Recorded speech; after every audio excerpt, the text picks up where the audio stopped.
Hey, let's talk about Vineyard values. It's one of the great stories of the Vineyard. A number of years ago, the board met in a very special meeting where we looked at the values. There had been a long list of values and representing a lot of different churches, a lot of different things, and we realized that when you have 25, 30 values, you don't have any.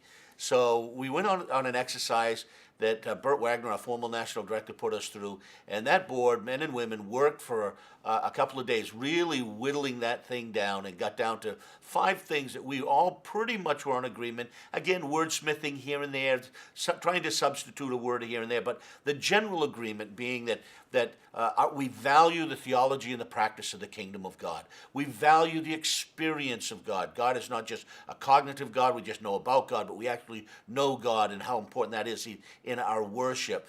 Compassionate ministry, that wasn't something that had to be sold. It was something that these men and women knew. If we're going to talk about Vineyard, we're going to talk about compassion on the poor, compassionate ministry, culturally relevant mission. We have an ancient story, and yet we live in a contemporary world. How are we going to marry that together? How are we going to reach a world that is now, but yet a message that we don't get to tamper with? It is what it is. So that's the culturally relevant mission.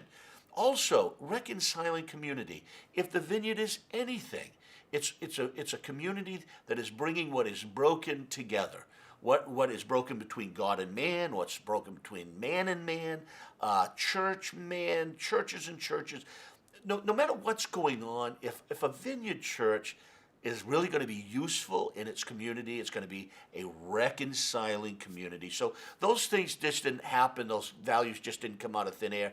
That was a group of the leaders, we might say, the elders, the board, the people that were leading the movement really worked through that. That's what we came up with. And, the good thing about it is we can all defend those to the teeth because we believe in them. So that's how we got the values, and we'll break them down as we go along.